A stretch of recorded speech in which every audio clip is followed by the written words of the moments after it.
Ok, j'avais envie de parler de #MeTooGarçon qui ébranle en ce moment le monde du cinéma français. Et oui, encore une fois, mais c'est bien, ça montre que le monde est en train de changer. Mais comme l'actualité est brûlante, du moins à l'heure où je tourne cette vidéo, que les noms tombent petit à petit et qu'en plus c'est un sujet très lourd, bah je passe mon tour pour cette fois et à la place je vous parle de vampires, avec 5 films de vampires que vous n'avez probablement jamais vus. Le 4e, c'est quasi sûr que vous ne l'avez jamais vu. Mais avant de vous citer les films que j'ai méticuleusement choisis, je me permets quand même de vous faire un petit et rapide historique du vampire au cinéma. Parce que la figure du vampire, elle est loin d'être toute jeune et date presque du tout début du cinéma avec le Manoir du Diable de Georges Méliès sorti en 1896 et mettant en scène pendant 2 minutes un Méphistophélès vampirique effrayé par la vue d'une croix. Il y aura ensuite plusieurs films sur le sujet, mais c'est en 1922, en Allemagne, que Friedrich Wilhelm Murnau tourne ce que l'on pourrait qualifier de premier vrai film vampirique. Et je mets des gros guillemets sur ce terme avec Nosferatu, une symphonie des Grauens, qui est adapté du roman Dracula de Bram Stoker, et dont j'en ai déjà fait une vidéo sur ma chaîne. Allez donc la voir si ce film vous intéresse, je mets le lien en description. Et nous on va continuer dans les années 30 avec la sortie en 1931 du Dracula de Tod Browning, qui sera la première adaptation officielle du roman de Bram Stoker, et qui va surtout voir Bela Lugosi incarner Dracula, rôle qui le suivra pendant plus de 20 ans. Le vampire sera ensuite mangé à toutes les sauces, principalement dans des comédies douteuses dans les années 40, et en 1958, le cauchemar de Dracula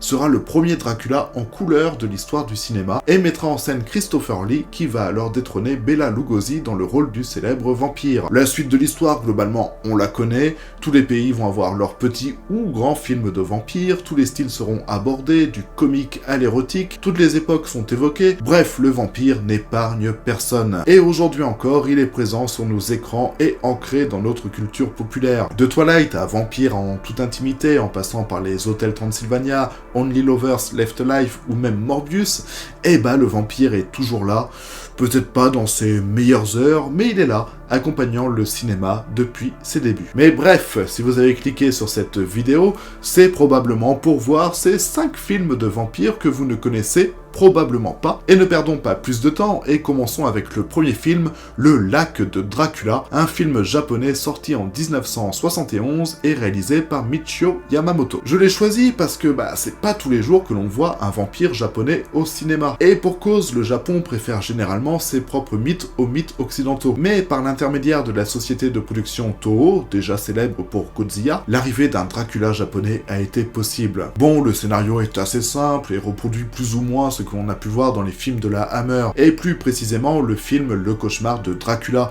dont la fin est exactement la même. Et même s'il y a beaucoup de lenteur à mes yeux, que le film ne fait pas vraiment peur, il y a tout de même une atmosphère particulière qui se dégage de ce film, qui est au demeurant très joli. Le DVD Blu-ray est disponible en import chez Arrow Video, et vous pouvez même le trouver dans le cadre d'un coffret nommé The Bloody Thirsty Trilogy, réunissant les 3 films de vampires réalisés par Michio Yamamoto, à savoir The Vampire Doll, Le Lac de Dracula et Evil of Dracula. J'ai d'ailleurs sciemment choisi Le Lac de Dracula parce que c'est le seul film de cette trilogie à avoir une distribution française. Et il arrive parfois de le voir passer en salle et plus spécifiquement à la Cinémathèque française. Le prochain film est plus facile à trouver puisque diffusé il y a quelques années sur Arte et distribué par Backfilm. C'est Dracula au Pakistan. Ah bah oui, on voyage dans cette vidéo. Alors j'adore ce film donc je ne vais pas être objectif du tout. Bon, je sais que ce n'est pas un chef-d'œuvre du 7e art, mais il y a un petit quelque chose quand même. Un Dracula au Pakistan déjà, donc avec des scènes chantées et dansées façon Bollywood, et rien que pour ça,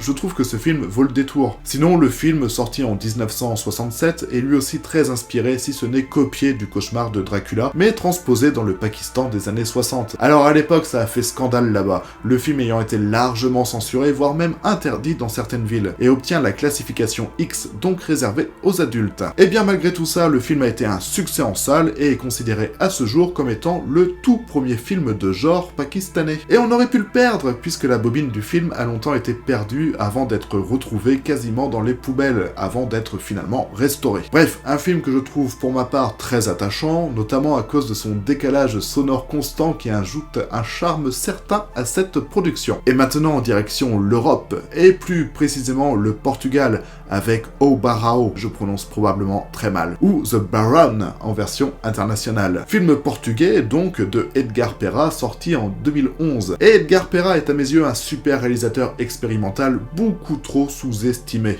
Comme tous les réalisateurs expérimentaux en fait. Bon, petit aparté, mais je trouve que globalement tout le cinéma portugais est sous-estimé au final. Que ce soit Manuel de Oliveira, Cesare Montero ou Rado Pedro Rodrigues, il y a une palanquée de réalisateurs qui méritent plus de visibilité à mon sens. Mais revenons au Baron qui convoque les plus grands réalisateurs du genre, Murnau, Dreyer, Browning, et les combine avec des expériences avant-gardistes et surréalistes dignes d'un Guy Madin ou d'un David Lynch. Ça a l'air super cool, hein. Bon, par contre, hein, bonne chance pour le trouver. Le film a tourné dans quelques festivals, il y a un DVD, mais sans aucun sous-titre. Bref, à moins d'attendre une réédition, ça risque d'être un peu compliqué. Compliqué ?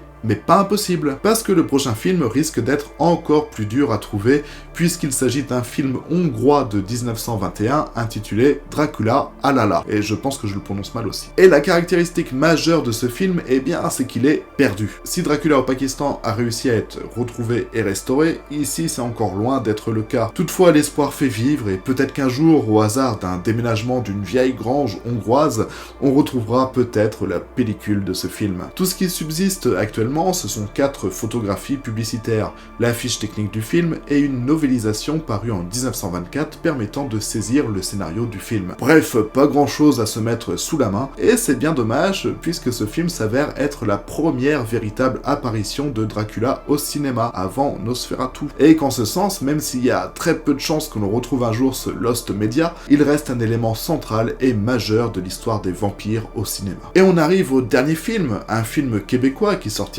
ce 20 mars en France et qui s'appelle Vampire humaniste cherche suicidaire consentant. Bon, déjà, rien que le titre me donne envie. Et en plus, on a Sarah Monpetit au casting, qui a déjà eu l'occasion de briller dans le film Falcon Lake. Elle était d'ailleurs la seule bonne chose de ce film, mais bref, ce n'est pas le sujet. Vampire humaniste cherche suicidaire consentant dépoussière un peu le film vampirique en lui apportant une touche de comédie, tout en jouant tout aussi subtilement avec les clichés inhérents au genre. On n'est pas si éloigné d'un vampire en toute intimité, de par son ancrage dans notre réalité, l'attachement que l'on a vis-à-vis des personnages et son humour noir qui permet de nous plonger pleinement dans l'univers du film. Bref, c'est pour moi le film à voir de ce mois-ci et en même temps, il n'y a pas grand-chose. Donc si vous en avez l'occasion, eh bien foncez, ça vous fera au moins un film de vue sur cette liste. Et voilà pour 5 films de vampires que vous ne connaissiez peut-être pas. N'hésite pas à me dire en commentaire combien tu en as vu, et si tu réponds que tu as vu Dracula Alala, Alala, va falloir le diffuser aux autres un jour, hein.